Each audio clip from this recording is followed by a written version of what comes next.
of you, for those of you who don't know me, my name is Priyanka. I am a new intern in internal medicine at UCSF.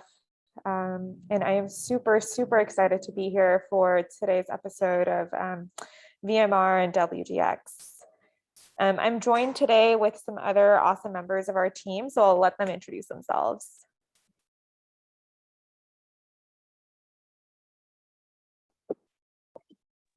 Everyone, I'm Anne-Marie. I'm just here to help out, and if Anna can't make it, then I'll help discuss today as well.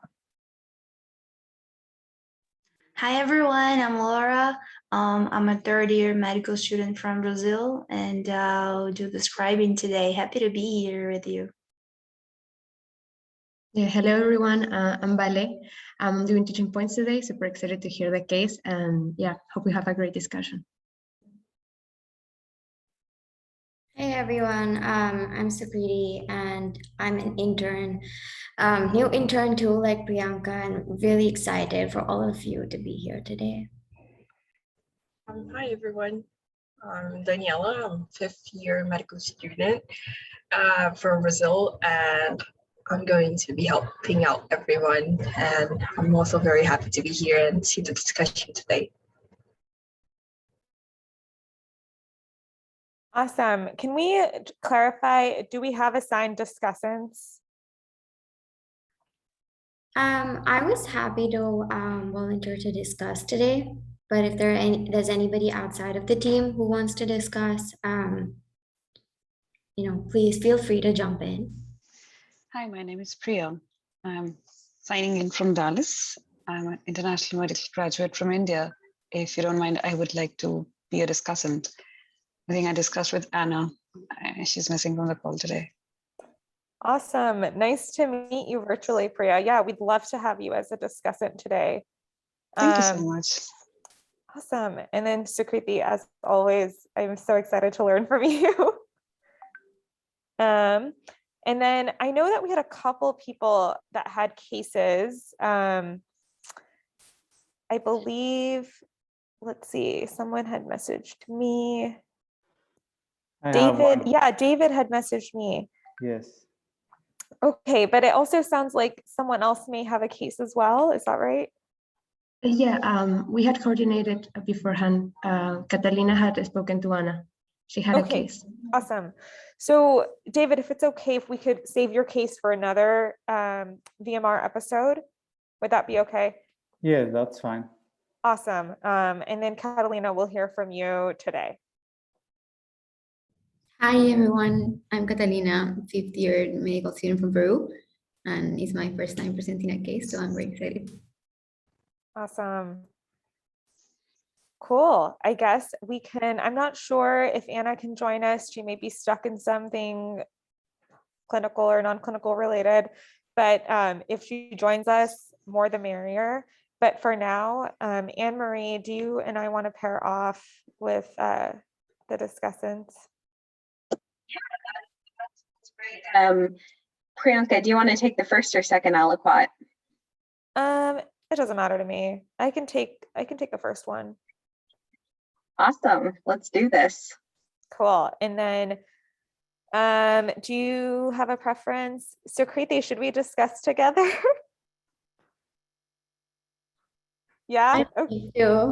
Okay, awesome. Let's do it.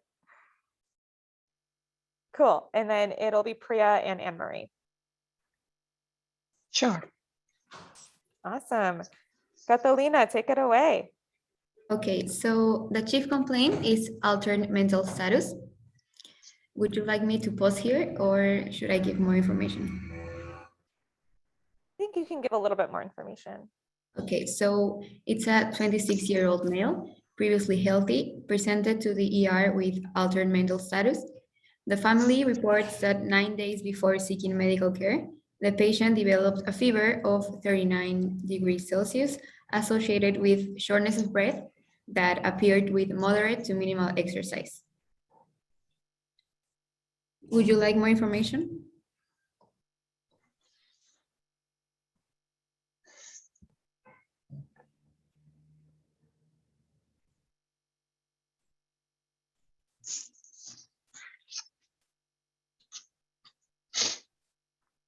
Anything else that you'd like to add for this one? Or we're happy to start discussing. This is awesome and very rich.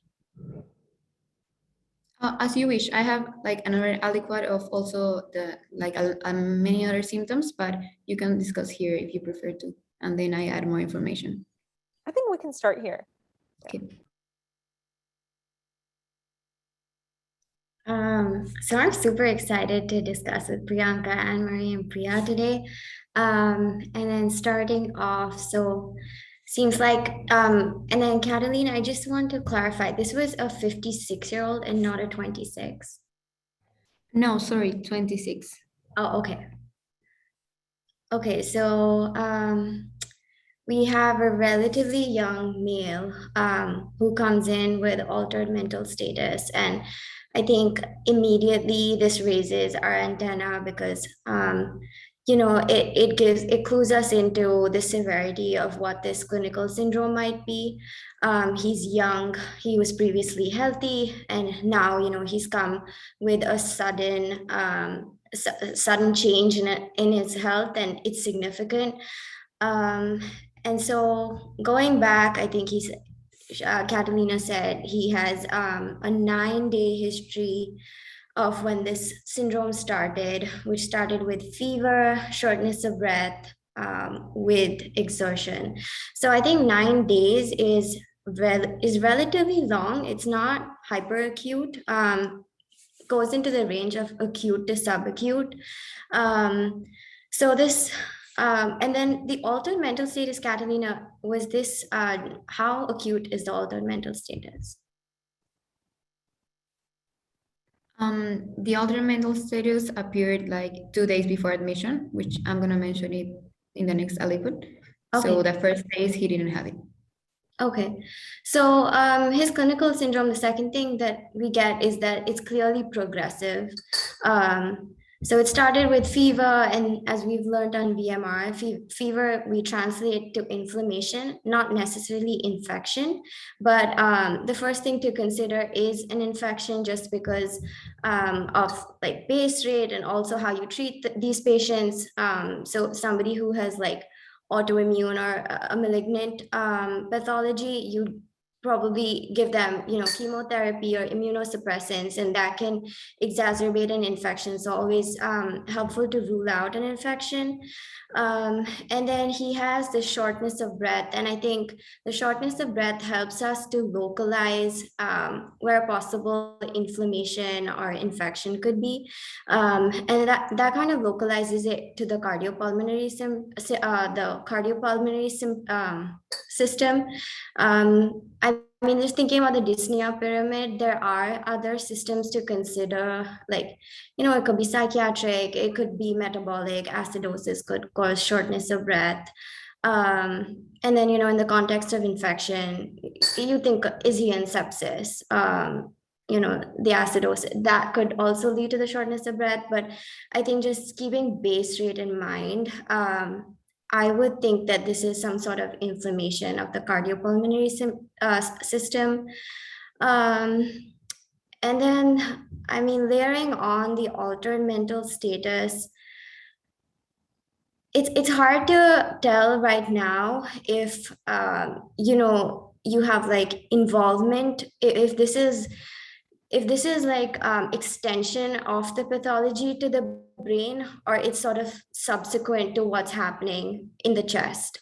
So it's hard to tease that out right now. But again, because we've learned acute altered mental status opens up the differential into using the mixed pneumonic, metabolic, infectious, structural, and toxins. Structural would be lower on my differential. You know, this could be toxic. We don't know if these are related. Sometimes, you know, patients, when they're feeling sick, they can take things over the counter, and, you know, we don't know his social history and his health related behaviors. So not completely excluding that, but I think metabolic and infectious seems more likely right now. I don't know, Priyanka, could you add to that? That was awesome and very, very thorough. I think a couple things that like struck me about a young person who's presenting with like subacute fever, altered mental status, and then shortness of breath. Like, what is the Venn diagram of the schemas of altered mental status and then dyspnea? And I think, like you rightly said, the things that come to mind for me are like infection at the top of like what's in the middle of that Venn diagram. And then I'm also thinking about if there could be anything structural that could have, maybe started at the lung and then caused altered mental status, but that doesn't quite fit with the fever. I agree with thinking about pulmonary infections that may be systemic, pulmonary infections that may be systemic and present with shortness of breath, and then also encephalopathy that maybe have disseminated to the brain. The other thing that I think about in a young person is something that I always forget to think about normally in like the hospital, but it's like a drug fever. So drug fever can certainly occur depending on what his past medical history is, especially if he's on any psychotropic medication. So definitely want to do like a medication history. And I think right now, like that's kind of where we can start. Normally, globally, like shortness of breath with moderate to minimal exercise, I would, localize to the lungs or the heart. But considering the fever, considering the encephalopathy or altered mental status, infection is at the top of my differential right now.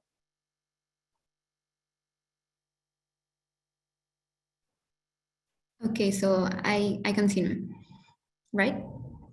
Yes. Okay, so the symptoms persist, and 3 days before admission, he noticed yellowish discoloration of the eyes and face, generalized muscle pain, headache, and shortness of breath was now present at rest. And 2 days before admission, he developed altered mental status and inability to recognize his family. And that's all the history.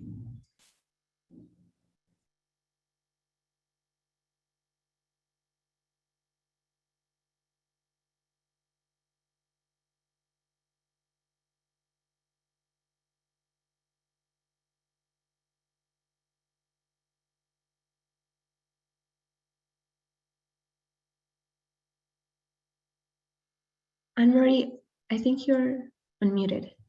Oh, can you just repeat the first part of the symptoms that were present?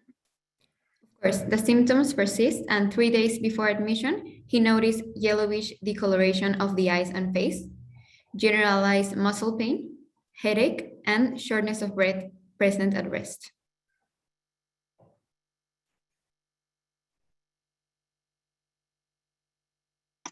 Priya, were you going to discuss? Yeah, so I think the second part of the history gives us a little bit of insight that it might be something infectious starting from lungs, like he had fever, shortness of breath, probably started from there, and the yellow discoloration, that it means the liver involvement is there. Some kind of an infectious pathology cannot be ruled out. At the same time, medications, drugs, or toxins can also be one of the differentials higher up on my list. And what else? I think the other points have been thoroughly discussed by Sukriti and Priyanka, and I completely agree with those.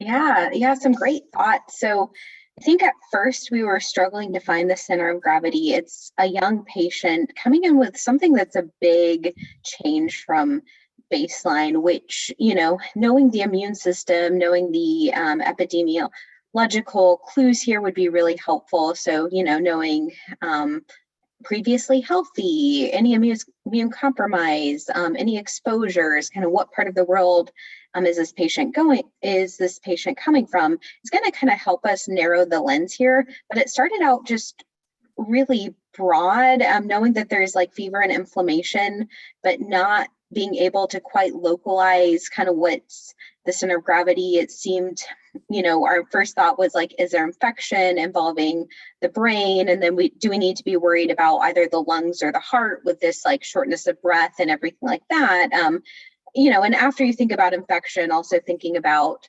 autoimmune diseases, like systemic things like diabetes, diabetic ketoacidosis that can sometimes lead to infections, things like that. But now I think we've got a little bit of information to start narrowing our scope here, which is really nice. We know that there's yellowing of the eyes, and I completely agree that that's something that makes me think about jaundice.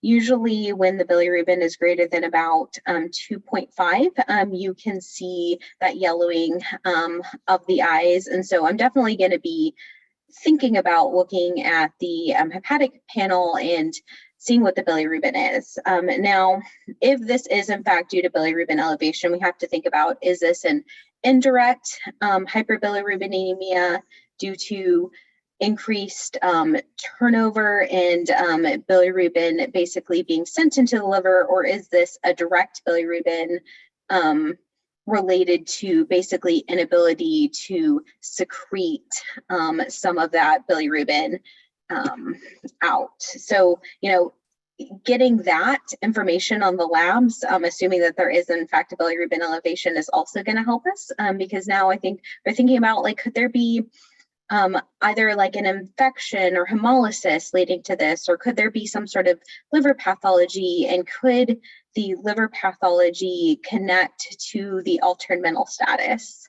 And then if so, kind of what could connect all these things in this case? So I definitely agree that I'm thinking about infection and kind of infectious processes that could potentially, involve the brain potentially, the lungs or the heart, and then the liver, and then also cause myalgias.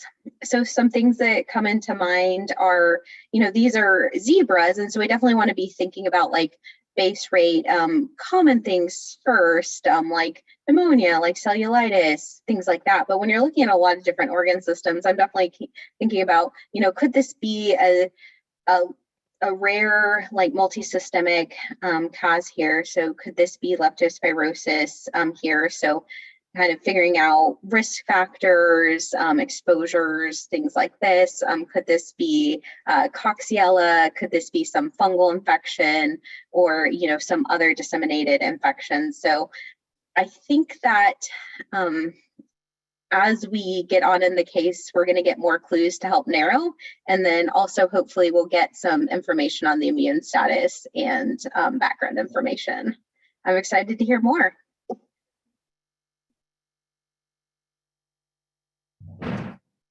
Okay, so now I continue with history. This patient was born in Cajamarca, which is a city in the highlands of the Andes in Peru. He currently lives in Lima, that's the capital, but frequently travels to visit his family, which live in a peri-urban area at Cajamarca. He denies travel to the jungle, no drug or alcohol abuse, no TV exposure, and no pets at home.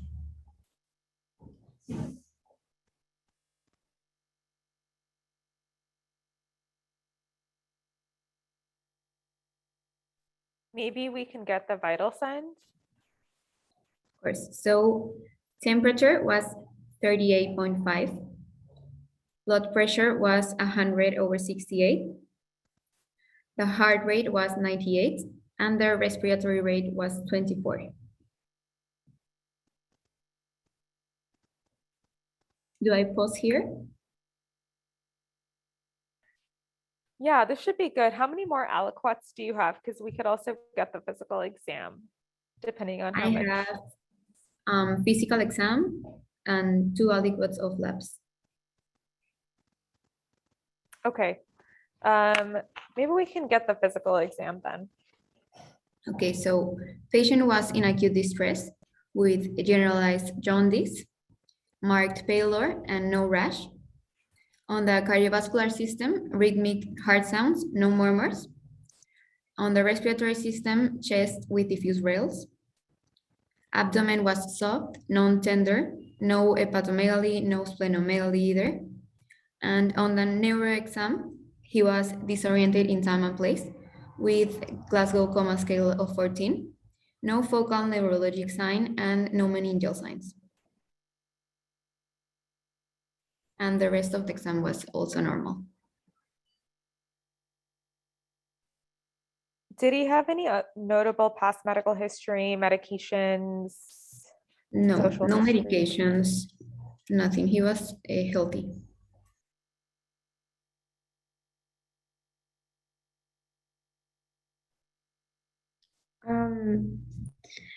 I think so. In terms of his social history, I think just his geography is important in terms of thinking about the epidemiology of the infections. What would be more common. So he lives in Lima, and we know that he frequently travels. So I'm not sure of what is super prevalent in Lima. I think just off the top of my head, I kind of just go back to TB whenever I think of Lima. But probably have to look into that. But this doesn't seem like TB. It's too acute for that. So I'll just go to what I'm comfortable with, which is the vitals in the physical exam. So he seems to be slightly tachycardic, hypotensive. He's also febrile. So I'm definitely concerned about this patient. If he is, if this is an infection, I think just before we deploy our schemas and go into thinking about the diagnosis, we'd have to treat the patient in terms of giving him adequate fluids and things like that. And then I think from the physical exam, it's kind of reassuring that he doesn't have these meningeal signs. That makes I was thinking, even with the altered mental status, like with the infection, you think of the spectrum of like meningitis and meningoencephalitis and encephalitis. So it doesn't completely rule out like an encephalitis, but the meningitis and meningoencephalitis seems less likely. And then also things like structural will be less likely. I think in terms of just focusing on this case, on like the pertinent positives, I think we can sort of localize the inflammation to the liver and the lung. He does have these diffuse rails, and I get super confused when I think about these auscultatory findings, like differentiating rails from crackles and how that gets localized. I think rails gets localized to the parenchyma, but different from with Priyanka. So if it does localize to the parenchyma and the alveoli, I'm thinking of like, is this like pneumonia plus jaundice? Am I going to think about those two Venn diagrams? I still feel like right now the altered mental status is just subsequent to the inflammation in the liver and lung versus extension of the pathology there. So in terms of thinking of infectious processes in the liver and lungs, the differential is super broad. We do know that this is like a subacute, progressive, it's this patient's syndrome is quite severe, and whatever organism is present is pretty virulent. If we are thinking about infections, so thinking of bacteria, also considering like fungi, viral, like the generalized muscle pain, it always sort of makes me think of viral, like a systemic, like a viral thing. And then with the jaundice, you can think about hemorrhagic fever. Could this be that? Or Anne-Marie mentioned lepto that's on the table as well. That I'm having difficulty thinking about other organisms like off the top of my head. But I don't know, Priyanka, do you want to chime in? Yeah, this is super interesting.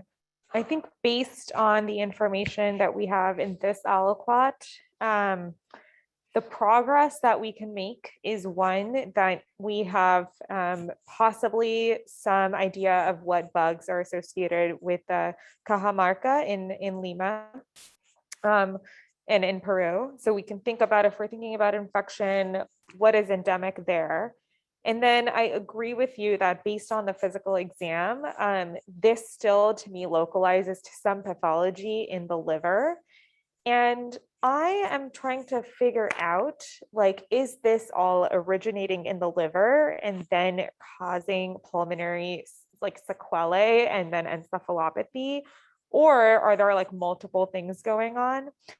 So like kind of going down the first path, what is my approach to jaundice? And I think I always try to think about, okay, jaundice, like physiologically or pathophysiologically, is like elevation of bili. And what type of bilirubin? Is it indirect or direct? And if it's indirect, then is there like hemolysis? And so definitely want to get hemolysis labs. Or is there some component of like congestive hepatopathy, which could definitely occur in someone who has like underlying cirrhosis that's just been like undiagnosed, or underlying progressive worsening like hepatitis and then cirrhosis from there. And then the other thing that can cause jaundice is like direct, elevated direct bilirubin. And so that's when I start to think about like, is there evidence of, cirrhosis? Is there like infiltrative disease? Is there liver injury? Is that hepatocellular or cholestatic?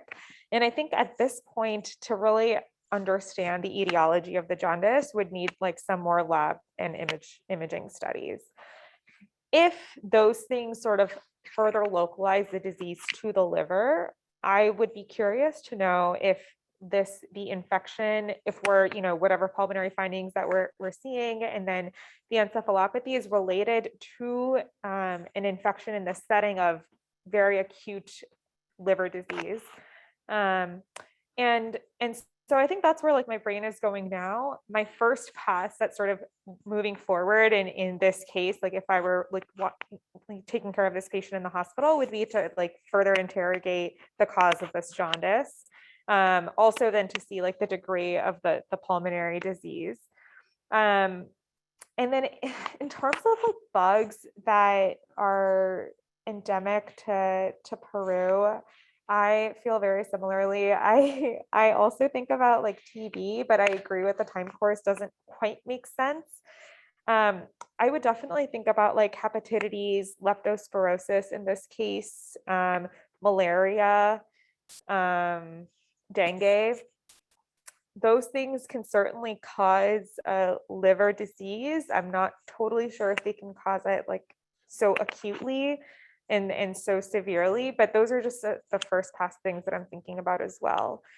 Yeah, very, very interesting. I think we have a lot more to learn about this patient, so I'll stop there. Okay, so now I give the labs.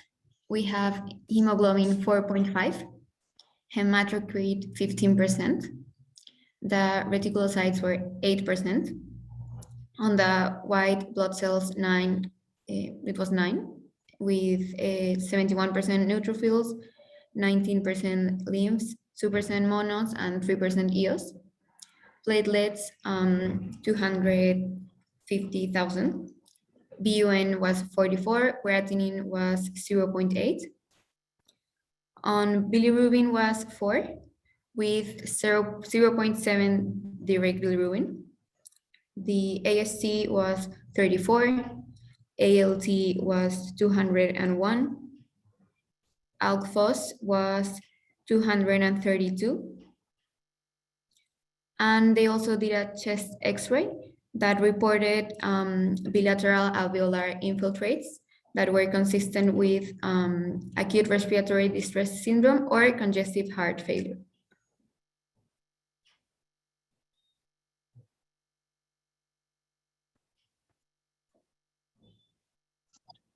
Okay, Priya, what thoughts do you have with this data? It's getting interesting now.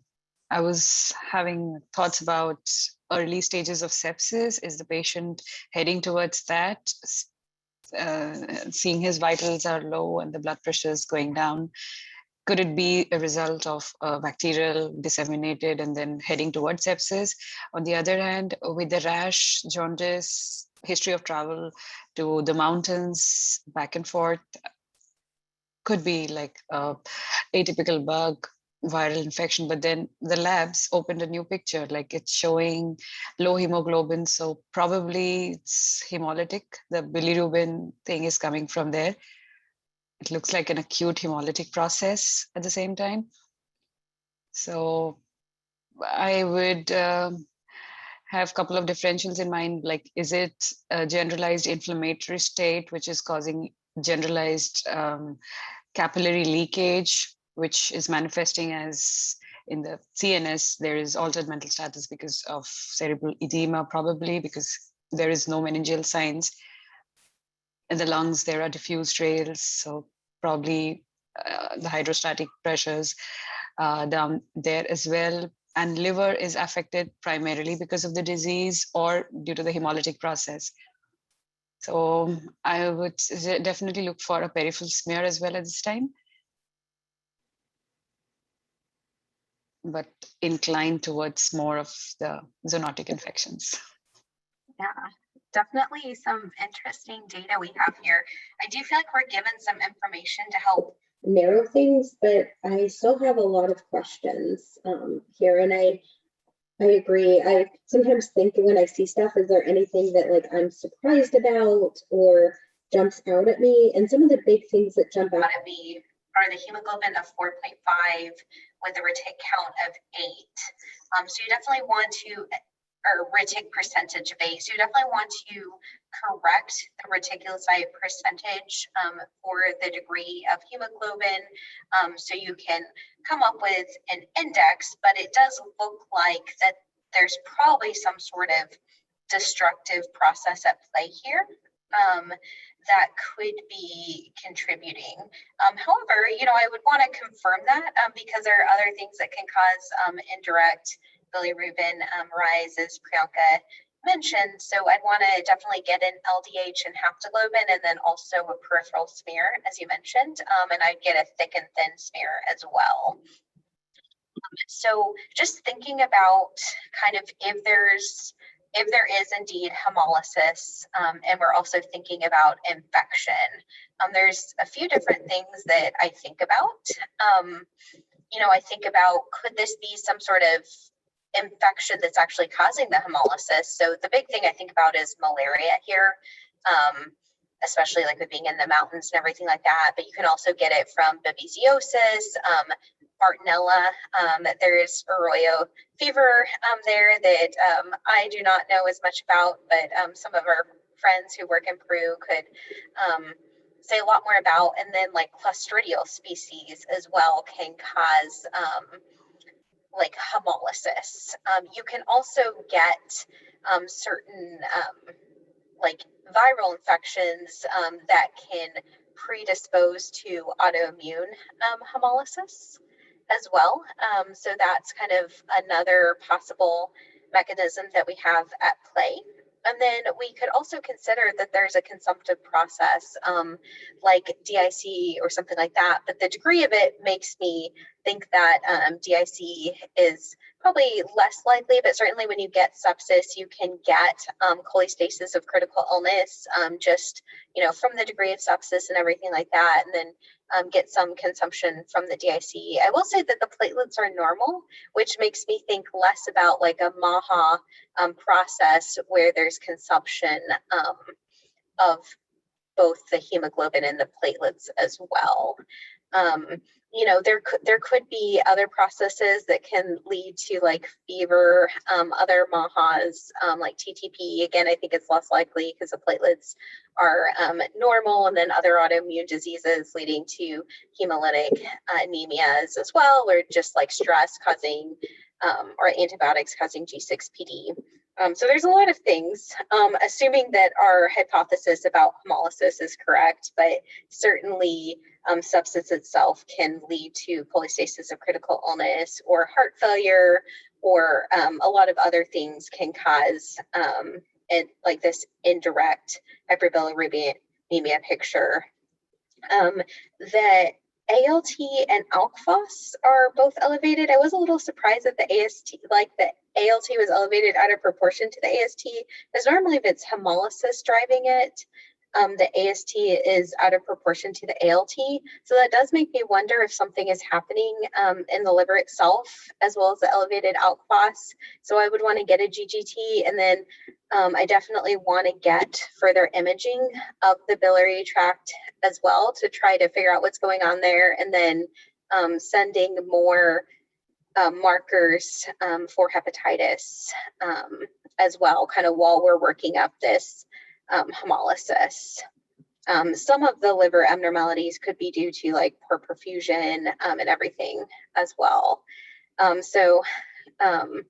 we haven't even like talked about the possible pneumonia. So I think there's a lot of different things that could be at play. Some of this could be, if it was malaria, be due to an ARDS. It could be Arroyo Fever. It could be just like really bad, like sepsis or endocarditis leading to some cholestasis.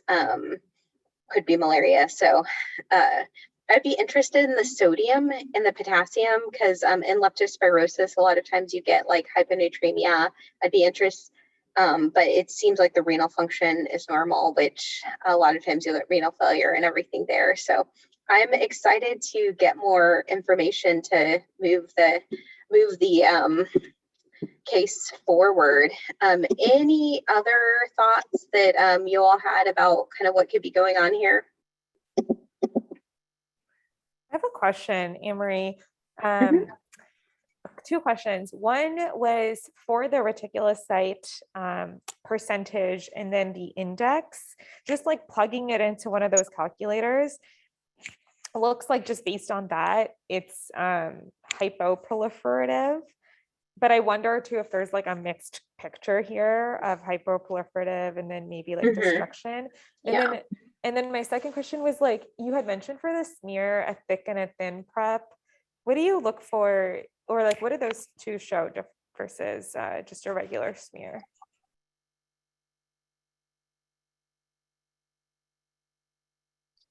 That's a really good question. So thick blood smears are most useful in detecting like parasites, because I think they look at like a larger sample. And then like a thinner smear, you see like it's spread across a larger area. So I think you can like see a little bit like of detail to better figure out what's going on in the case. But that's something that like, I've heard is helpful in malaria, but I have to say I haven't kind of looked into that a lot. Thank you so much, Priyanka, for calculating the retic index and everything and adjusting it. I do think that if there's some sort of like sepsis or other etiology, that it certainly could be kind of a mixed picture here. Also got a question. I don't know if anyone is familiar with yellow fever, and if anyone's seen that, because that was like another thing that crossed my mind, but I don't have a lot of experience with. So I don't know if anyone like has a good illness script that they would like to share for yellow fever.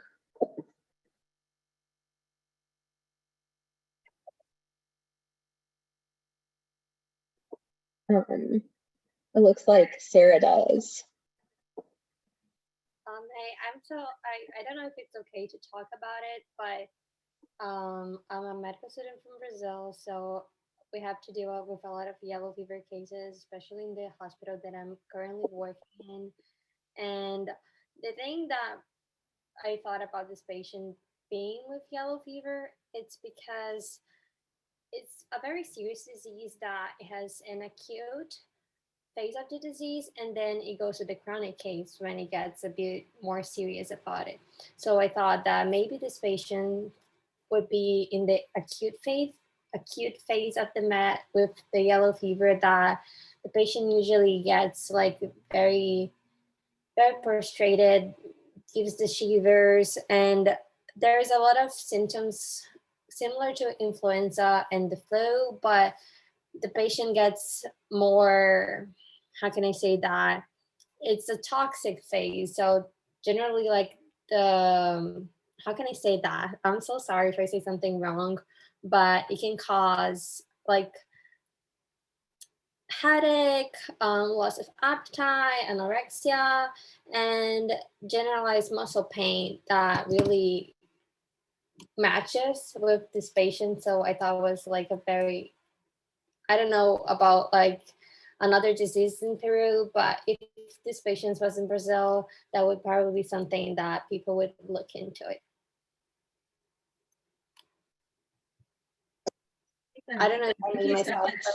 I'm so sorry. Thank you so much, Sarah. And David Hernandez was nice enough to give us an illness script in the chat that I will be looking at. Any other thoughts before we get more information from Catalina? I feel like this is not so much based on like the subjective and objective data, but I feel like loosely this seems to fit the illness script of dengue. I don't know if I think of like leaky capillaries with malaria, the fact that he has these bilateral infiltrates, and also just the absence of like if this is malaria, then I think of like falciparum causing like cerebral malaria, and then I mean it's not like it's 100% sensitive, but usually have like a fever pattern or something. So I don't know. I feel like this, and he's like hemoconcentrated. So I kind of loosely feel like if it. Yeah, you definitely can get pulmonary edema in malaria. It's usually pretty severe involvement. But yeah, I definitely think thinking about kind of a wide spectrum of things here makes a lot of sense.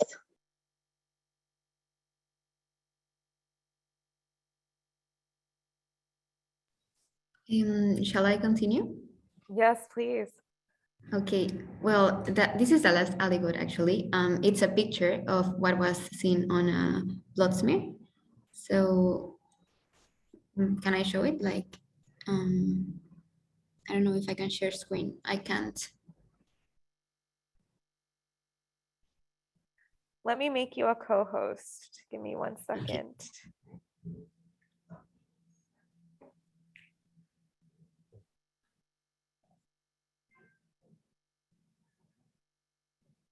Okay, you should be able to do it now. Okay, so this was seen.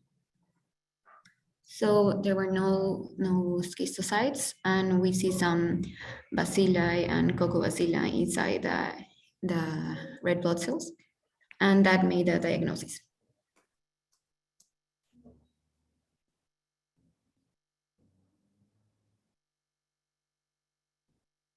I don't know if you want to look this like a little bit more. Or... Does anyone have any thoughts on this?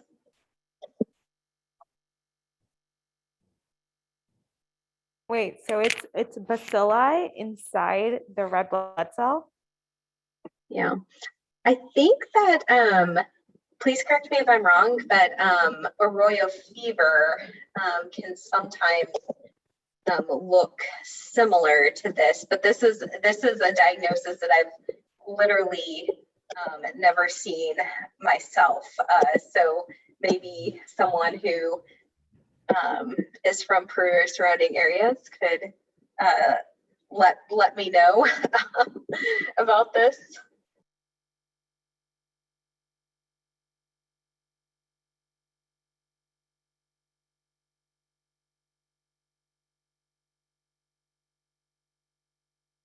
Yeah, I can't say that I've ever seen this. And I think that Arroyo Fever, I don't know if the organism somehow invades the red blood cell, but I would love to learn what this is. Does anyone else have any ideas? It- Open it it up to can- everyone. It can invade the red blood cells.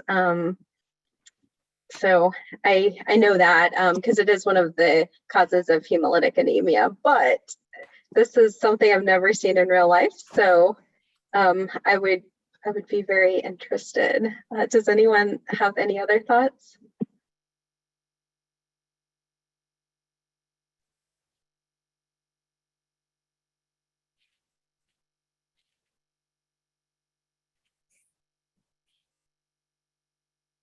Do I give the diagnosis? Yes, I think. So you were right. It was Bartonellosis, Arroyo Fever.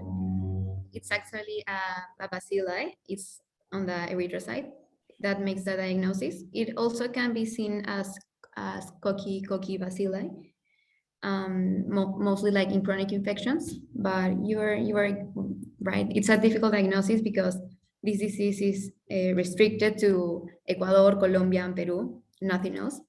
But it's important to have it in mind because in the acute phase, which is this case, it has a very high mortality, up to 80%, sometimes 90% of mortality. So it's an important diagnosis to have in mind on a traveler from Peru or Ecuador or Colombia that has fever and signs of hemolysis. And it's like a great differential of malaria also.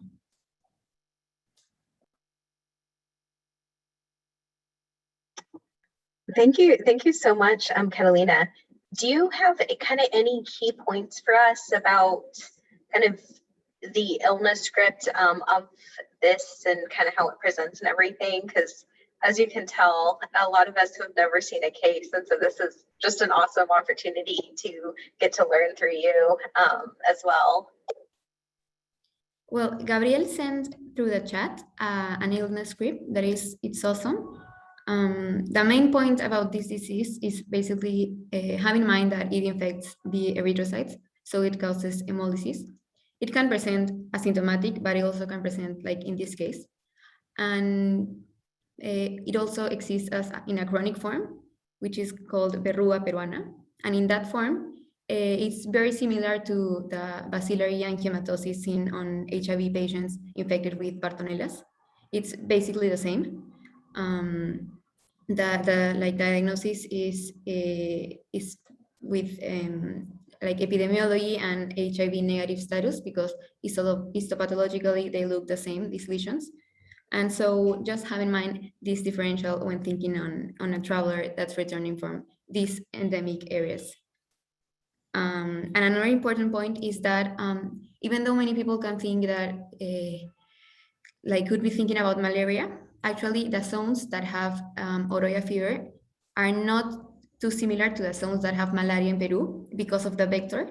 The vector of Bartonella is Lutzomia, the same vector as Leishmania, and it lives like in 500 meters above sea level up to 3,000 meters. And it's not too similar to the areas of malaria. So many people can think traveler from Peru can have both of them, but it's not too common because the vector is not on the same place. Awesome. Thank you so much. And thank you for presenting just such a fabulous case. I learned so much. Does anyone have any final reflections before Vale gives us teaching points?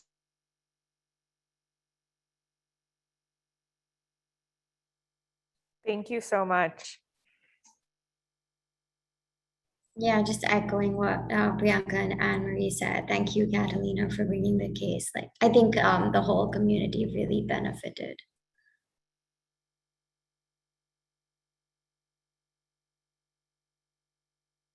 Okay, so maybe I can get started on teaching points.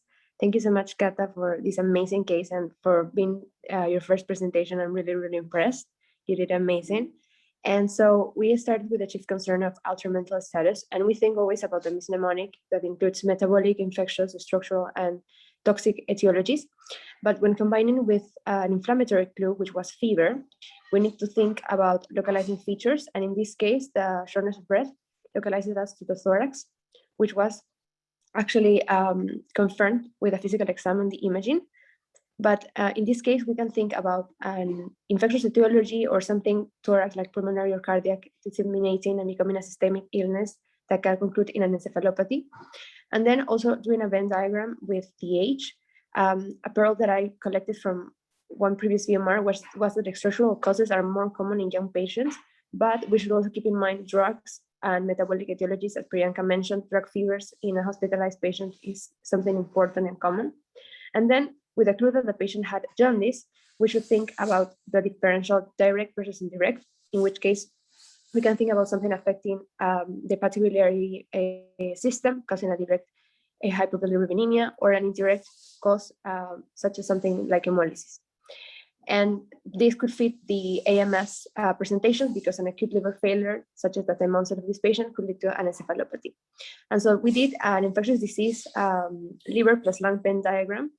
And we thought about etiologies such as leptospirosis. And then also in the chat, I picked up, someone mentioned the Loeffler cycle, and some parasites that get this Loeffler cycle that can go to the liver, also can get hemolytic anemia, and can also invade the lungs, are such as Ascaris, Fasciola, Schistosoma, and Echinococcus is another one that doesn't have a Loeffler system, but can also cause cyst in the liver and in the lungs.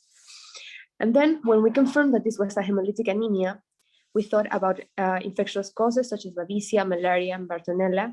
And also Marie made the point that this could also be a MAHA presentation because MAHAs could present with fever and also altered mental status. And then a pearl was that because of the social history of this patient being from the Andes of Peru, we thought about malaria, which is common, but how to differentiate malaria from Bartonella, which is the etiology of Arroyo Fever, is to think about two facts, the geography and also the incubation period. So the geography, as Kata mentioned, malaria is more common in the jungle, which is in lower altitudes, whereas Bartonella is more common in higher altitudes in the Andes or the highlands. And more profound hemolytic anemia is closer to a picture of Bartonella rather than malaria. And with the incubation period point, malaria has a shorter incubation period, whereas Bartonella has a longer one. So you could think about someone that traveled 3 weeks ago, it will be more fitting for Bartonella rather than malaria. And then Anne-Marie shared this pearl, which was that when hemolysis is driving the jaundice or the presentation of the patient, the AST tends to be higher than the ALT. So in this case, it was different and made us think, okay, maybe something is going on in the liver and it's not only hemolytic anemia. Then in the chat, I also collected that someone pointed out that there was a slight Fagett sign, which is relative bradycardia for the fever of this patient. And infectious etiologies that can cause this sign are usually, here in Peru, we think about dengue and chikungunya and yellow fever as the more common ones, but also includes Legionella and leptospirosis and Salmonella as well. And then Priya also shared with us an amazing pearl that is what smear to choose and what smear is better for what. So the thick smear is to detect the presence of parasites, whereas a thin smear is to identify the species of the parasite. So yeah, that's a pearl that I collected from the chat. Thank you so much. Then again, thank you so much for presenting this case and amazing discussion. Thank you so much, everyone, for participating on the chat, discussing and presenting the case. Really, really appreciate you all. Thank you Have so a good much. night, everyone. Good night. Bye.